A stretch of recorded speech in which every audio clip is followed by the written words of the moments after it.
সেবামূলক সংগঠন এহসান পরিবার এটা চালু করছেন। এটা পিরোজপুর নয়, গোটা জগতের জন্য একটা রহমত।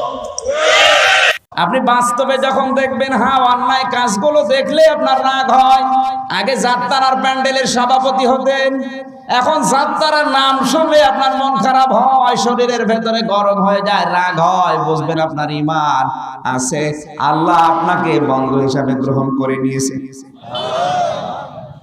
এরকম মানুষ বাংলাদেশে নেই, নাম ধরা লাগবে। আসসালামু আলাইকুম বন্ধুরা, বর্তমান সময়ের সবচেয়ে বিতর্কিত বিষয় হচ্ছে ehsan গ্রুপ এবং আল্লামা হাফিজুর রহমান সিদ্দিকি সাহেবের ehsan গ্রুপের সাথে সংশ্লিষ্টতা বিষয়ে আমরা অনেকেই জানি না। এ বিষয়ে জানতে এবং বুঝতে হলে আমাদের হাবিবুর রহমান মিসবাহ সাহেবের লাইভ সাক্ষাৎকারটি দেখতে হবে। সেখানে তিনি বিষয়টি ভালোভাবে ক্লিয়ার করে বলেছেন। আমরা ভিডিওটি শুরু করার আগে বলবো, যারা এখনও চ্যানেলটি সাবস্ক্রাইব করেননি তারা দ্রুত সাবস্ক্রাইব করে ফেলুন এবং শেয়ার করে বন্ধুদেরকে দেখার সুযোগ করে দিন। نحمده ونصلي على رسوله الكريم أما بعد أعوذ بالله من الشيطان الرجيم بسم الله الرحمن الرحيم أحل الله البيع وحرم الربا صدق الله العظيم। ফেজদা পিপলের সংশ্লিষ্ট সকলকে, বিশেষ করে সাইফুর রহমান সোহাগ ভাই সহ, সাগর ভাই সহ আরো যারা আছেন সকলকে ধন্যবাদ জানাচ্ছি আজকের এই বিশেষ আলোচনা অনুষ্ঠানে। এবং আমার সঙ্গে আরেকজন আলোচক আছেন, সম্মানিত সুলাইমান এনালাইসিস যিনি আছেন, তাকেও ধন্যবাদ জানাচ্ছি। আজকের এই অনুষ্ঠানে, এই লাইভে যারা যুক্ত হচ্ছেন সকলকে আন্তরিক মোবারকবাদ জানাচ্ছি, স্বাগত জানাচ্ছি।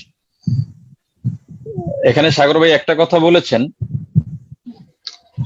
যে আমার একটা গভীর সম্পর্ক ছিল, এই কথাটা সঠিক নয়। এবং আমার পারিবারিক সম্পর্কের একটা কথা বলেছেন। এখানে আমাদের পরিবারের এখনো কেউ হয়তো এহসান সম্পর্কে কিছুই জানেন না। আমি আজ থেকে 2 বা 3 বছর আগে ঝালকাঠির রাজাপুরে এক মাহফিলে গিয়েছিলাম, তখন শুধু নাম শুনেছি এতটুকুই। এবং চলমান ঘটনার পরে আপনারা যতটুকু যেভাবে জানতেছেন আমিও ততটুকুই জানতেছি। এর চেয়ে আমাদের পারিবারিক বা আমার এর সঙ্গে কোনো সংশ্লিষ্টতা একদমই নেই, দূরতম কোনো সম্পর্ক নেই। তো এই কথাটা আমি আশা করি সাগর ভাই শুধরে নেবেন। দ্বিতীয় আরেকটি পয়েন্ট এখানে এসেছে যে আমার ভাই সম্পর্কে হাফিজুর রহমান সিদ্দিক সাহেব সেখানে মাহফিলে গিয়েছিলেন এবং তার ব্যাপারে বক্তব্য তিনিই দিতে পারবেন। তার বক্তব্যের দায় এখানে আমাদের পরিবারের উপরে কোনোভাবেই বর্তাবে না, যেহেতু সেটা একটা আর্থিক প্রতিষ্ঠান এবং তিনি যেহেতু সেখানে দাবি করেছেন তিনি সদস্য, তিনি সেগুলোর ব্যাপারে বলতে পারবেন।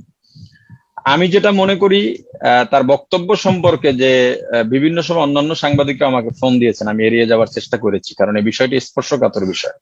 একটা হলো আর্থিক লেনদেনের বিষয় আছে এখানে এবং সরকার হস্তক্ষেপ করেছে, সারা দেশে আলোড়িত হয়েছে বিষয়টি এবং সব ধরনের মিডিয়া, ইলেকট্রনিক্স, অনলাইন এবং প্রিন্ট মিডিয়া সবাই এটাকে ফলাও করে প্রচার করেছে। অন্যদিকে আমার আপন ভাই, এটা একটা মানে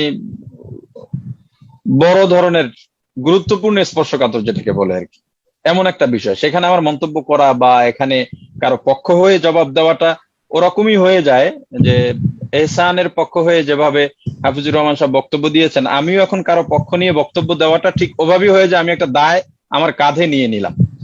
এখানে অন্যান্য প্রশ্নের ক্ষেত্রে যে প্রশ্নগুলো আমার কাছে বা করবেন বা জানতে চাওয়া হবে, আমি সেগুলোর যতটুকু সাধ্য আমি উত্তর দেওয়ার চেষ্টা করব। বাকি আমি শুধু এখানে 2টা কথা খণ্ডন করছি। একটা হলো আমার সঙ্গে খুব গভীর সম্পর্ক এবং আমাদের পারিবারিক সম্পর্ক, এই 2টি কথা একদমই সঠিক নয়।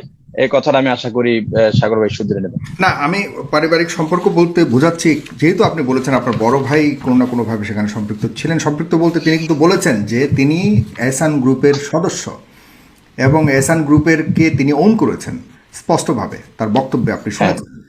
তো তার ভাই আপনি, সুতরাং পারিবারিক সদস্য সেইভাবে তো বলাই যায়। আমি সেই কারণে বলেছি। এবং আপনি ধরেন আপনি পরিবারের সদস্য নন, একজন আলেম হিসেবে যে অভিযোগটা এসছে পুরো আলেম সমাজের প্রতি, যে ইসলামের নাম ব্যবহার করে ehsan গ্রুপের মতো একটা গ্রুপ মানুষের 17,000 কোটি টাকা আত্মসাৎ করেছে, এটাকে আপনি কিভাবে মূল্যায়ন করবেন?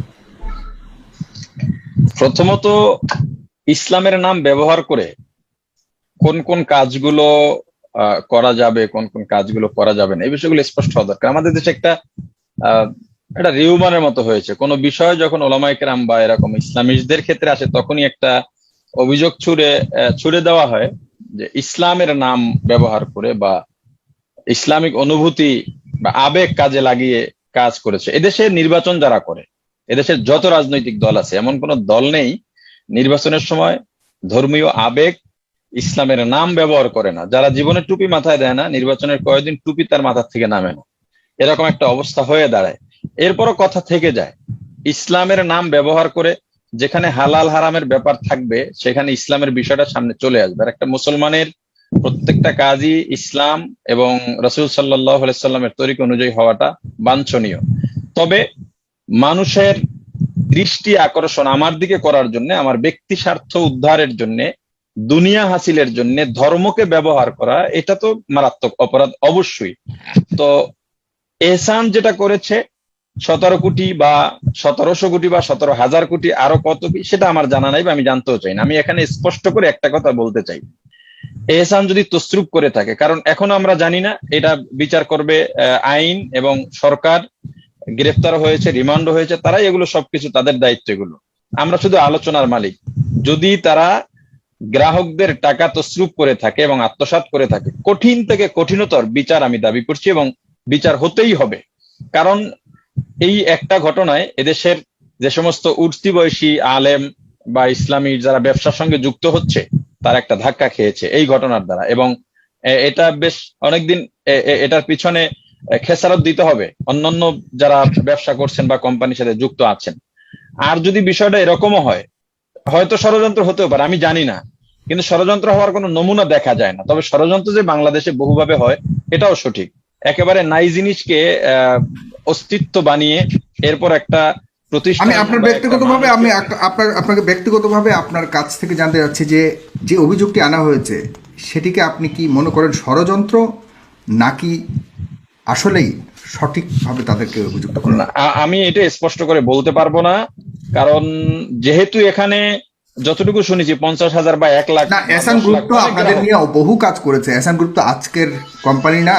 আপনারা দীর্ঘদিন ধরে আলেমদের সাথে এবং যারা আপনারা ইসলামের অনুসারী আছেন, বিশেষ করে ইসলামের দায়ী যারা আছেন, ওয়াইজ যারা আছেন, তাদেরকে নিয়ে বহু শো করেছে, অনুষ্ঠান করেছে। আপনি গিয়েছেন কিনা আমি জানি না ব্যক্তিগতভাবে, কিন্তু তাদের অনেক অনুদান আছে, অনেক ধরনের সহযোগিতা আপনাদের প্রতি করেছে। সেই জায়গা থেকে আপনি কি মনে করেন ব্যক্তিগতভাবে যে সে কখনো এরকম ধরনের অন্যায় বা এই ধরনের টাকা আত্মসাৎ করার মতো কোম্পানি বা ব্যক্তি কিনা রাগিব আহসান?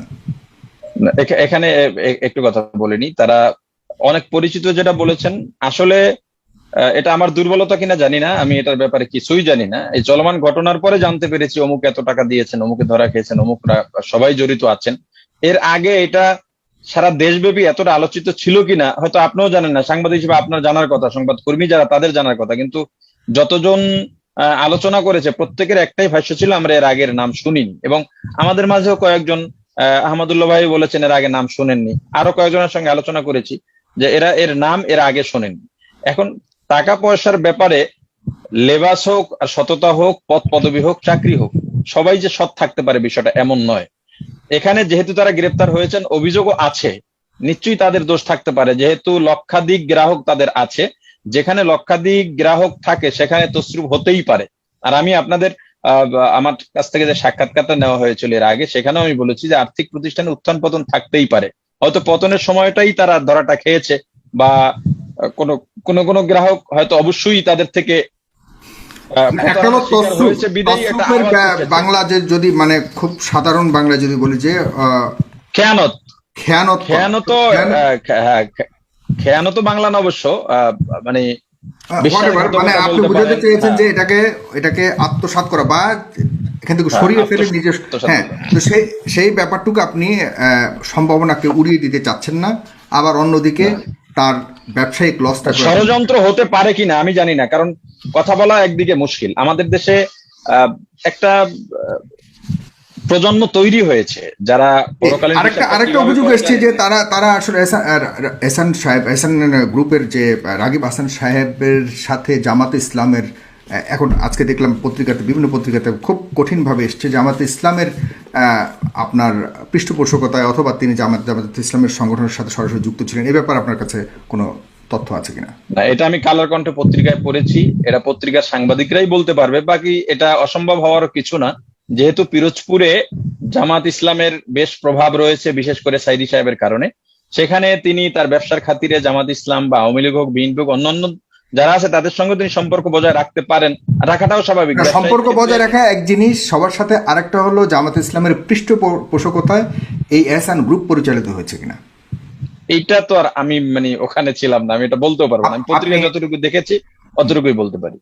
জি, আমি আপনার কাছে আবারও আসছি একই প্রশ্ন, সোলোমান অ্যানালিসিস লাস্ট যে প্রশ্নটা আমি করেছি জনাব হাবিবুর রহমান মিসবার কাছে, যে আসলে জামাতের সাথে কতটুকু সম্পৃক্ততা আছে এই ব্যাপারে আপনি একটু দয়া করে বলবেন।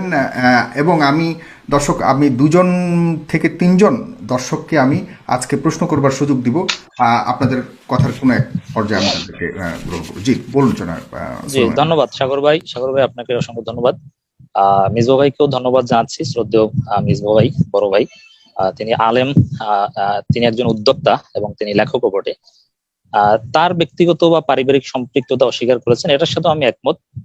কিন্তু আমি প্রশ্ন উত্তর দেওয়ার আগে একটু সংক্ষেপে বলে নিচ্ছি, এই এহসান গ্রুপ যে এত বড় পর্যায়ে এসেছে, ধর্ম ব্যবসার যতগুলো উপাদান আছে, সাইন আছে, সিম্বল আছে, ক্যারেক্টারিস্টিক্স, কন্ডিশনস, ডাইমেনশনস আছে, এবং ভলিউমের দিক থেকে বাংলাদেশের ইতিহাসে সর্বকালের সর্বশ্রেষ্ঠ ধর্ম ব্যবসার উদাহরণ হচ্ছে এই এহসান গ্রুপ।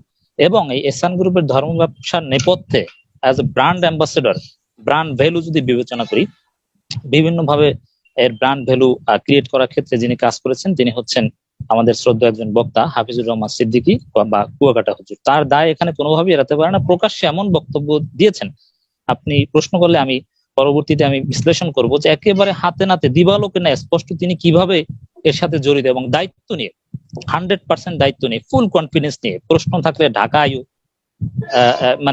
প্রশ্ন করলে মোনাফেক, নানান কথাবার্তা যেভাবে বলেছেন, এর নেপথ্যে রাগিব এহসানের চেয়েও তাকে গুরুতর অপরাধী হিসেবে আমি দেখতে চাই। কারণ রাগিব এহসানকে মানুষ চিনত না, হাফিজুর রহমান সিদ্দিকীকে সমগ্র জাতি চেনে। হোয়াটএভার। আপনি প্রশ্ন করেছেন জামাত সংশ্লিষ্টতা, কালের কণ্ঠে রিপোর্ট করেছে, আমি দেখেছি। আমি একটু এভাবে বলতে চাই যে আমি মূলত international relations related student, teacher যাই বলেন, কিন্তু বাংলাদেশের কয়েকটা বিশ্ববিদ্যালয়ে এমসিজে, ম্যাস কমিউনিকেশন এন্ড জার্নালিজমের কয়েকটা কোর্স পড়ানোর সুযোগ হয়েছে।